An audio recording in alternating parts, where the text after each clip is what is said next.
नमस्कार। आप सुन रहे हैं रेडियो हिंदुस्तान और मैं हूं आपके साथ पारिजात।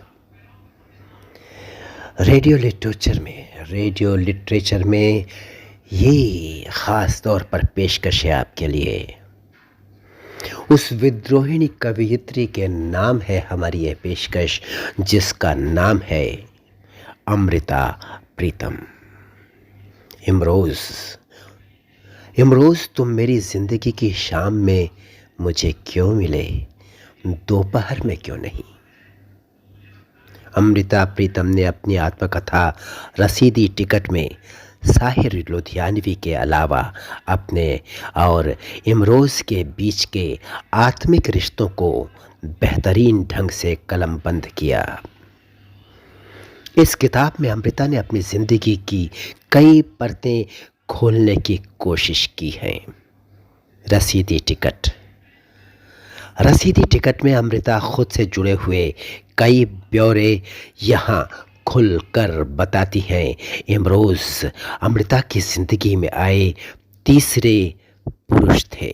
हालांकि वे पूरे जीवन साहिर से प्यार करती रहीं। हालांकि साहिर से ज़िंदगी भर प्यार करने के बाद भी अमृता ने कई बार कहा इमरोज़ से, अजनबी तुम मुझे ज़िंदगी की शाम में क्यों मिले, मिलना था तो दोपहर में मिल जाते।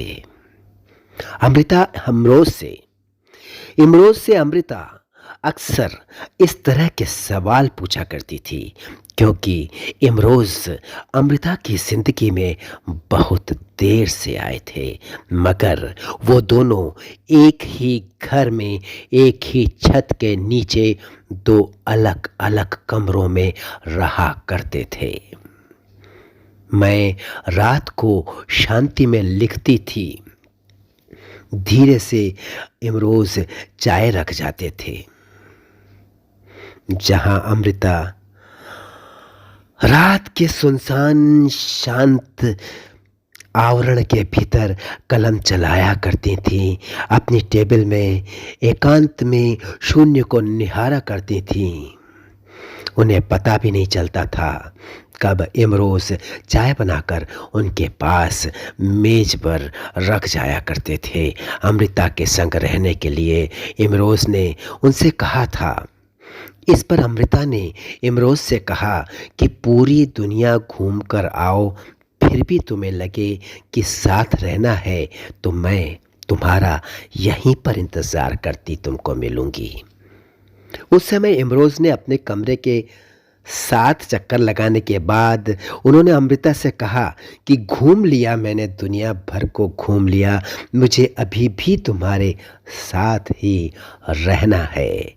अमृता ने इमरोज़ का जिक्र करते हुए कहा कि जब मैं रात को शांति की चादर ओढ़कर लिखा करती थी, तब धीरे से इमरोज़ मेरे पास आ जाते थे और चाय रखकर चुपचाप चले जाया करते थे। यह सिलसिला सालों साल चला। इमरोज़ जब भी अमृता को स्कूटर पर ले जाते तो अमृता अक्सर उंगलियों से उनकी पीठ पर कुछ लिखा करती थी।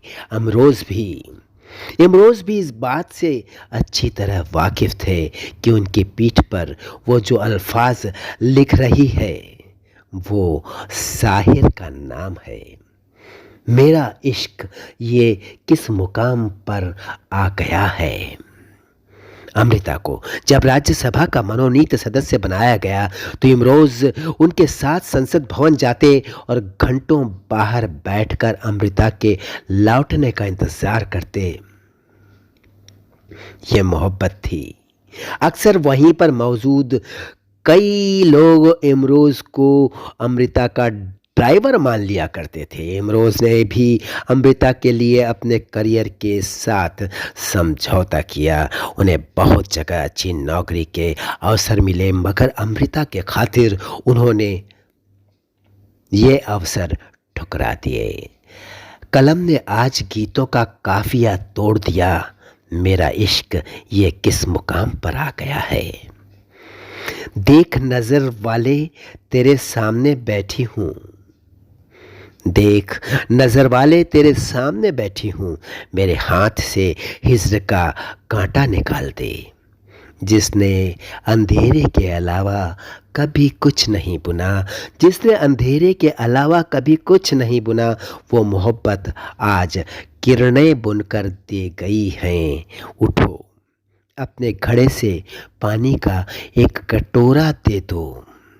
उठो, अपने घड़े से पानी का कटोरा दे दो। राह के हादसे में मैं इस पानी से धो लूँगी अपने घाव। ये थी कलम, ये थे अल्फाज, और ये लिखा था अमृता प्रीतम ने। किसकी याद में किसको भुला कर लिखा था, ये तो वो ही जाने।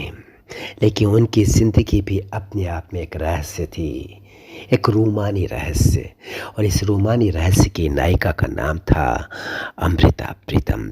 फिर मिलूँगा मैं आपसे रेडियो लिटरेचर में ऐसे ही कोई खूबसूरत कवित्री, कविता, कहानी, कहानीकार या ऐसा ही कोई इंसान जो आपके दिल को छू जाए। फ़िलहाल मुझे दीजिए इजाज़त।